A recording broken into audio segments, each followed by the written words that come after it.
اگر آپ نے ابھی تک ہمارا چینل سبسکرائب نہیں کیا تو ابھی سبسکرائب کریں اور بیل آئیکن کو کلک کر کے ہماری لیٹسٹ ویڈیوز کے بارے میں اپڈیٹ۔ السلام علیکم، ہمارے چینل میں خوش آمدید۔ نگین اپنی پھپھو کے گھر رہنے کے لیے آ جاتی ہے۔ وہاں پہ نصرت بھی اسے کہتی ہے کہ تم نے ان کو کوئی شکایت کا موقع نہیں دینا، کیونکہ اگر راشد کو پتہ چل گیا تو وہ تمہیں نہیں چھوڑے گا۔ پھپھو لوگ بہت ہی غریب ہوتے ہیں اور ایک طرح کے لالچی بھی ہوتے ہیں۔ نگین ان کے گھر کا سارا کام کرتی ہے اور اس کی جاب بھی لگ جاتی ہے اور ان کو سارے پیسے بھی دیتی ہے تاکہ ان کو اس کی طرف سے کوئی شکایت نہ ہو۔ ہارون اس کی اپنے آفس میں نوکری کروا دیتا ہے اور اس کی ہر طرح سے مدد بھی کرتا رہتا ہے اور اپنی بہن سے بھی کہتا ہے کہ وہ سب سے الگ لڑکی ہے، میں اس کو پسند کرنے لگا ہوں۔ تو وہ کہتی ہے کہ اس کو جا کے پروپوز کر دو، مگر وہ کہتا ہے کہ وہ اتنی آسانی سے نہیں مانے گی، مجھے پہلے اس کے دل میں جگہ بنانی پڑے گی۔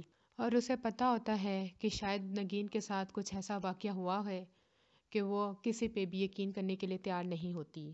ایک دن ہارون اس کو چھوڑنے کے لیے آ رہا ہوتا ہے، راستے میں گاڑی خراب ہو جاتی ہے جس پہ اس کی پھپھو اس کو تانے دیتی ہے کہ تم اس کے ساتھ کہیں پہ رکی ہوئی تھی اس لیے تم لیٹ ہو گئی ہو اور اپنا سامان پکڑو، یہاں سے نکل جاؤ۔ تب ہارون اسے کہتا ہے کہ تم میرے ساتھ چلو، لیکن نگین نہیں تیار ہوتی تو وہ نگین کو دھکے دے کر گھر سے نکال دیتے ہیں اور اس کی پھپھو راشد کو بتا دیتی ہے کہ وہ یہاں پہ ہمارے پاس آئی ہوئی ہے اور راشد اس کو گھومنے کے لیے نکل جاتا ہے، مگر ہارون اس کو اپنے گھر لے آتا ہے اور اس کی ماں پہ بھی شک میں ہو جاتی ہے کہ یہ دوبارہ اس کو واپس کیوں لے آیا ہے، لیکن وہ پھر اپنی ماں سے کہتا ہے کہ اب یہ یہاں پہ ہی رہے گی۔ اگلے ویڈیو تک کے لیے اللہ حافظ۔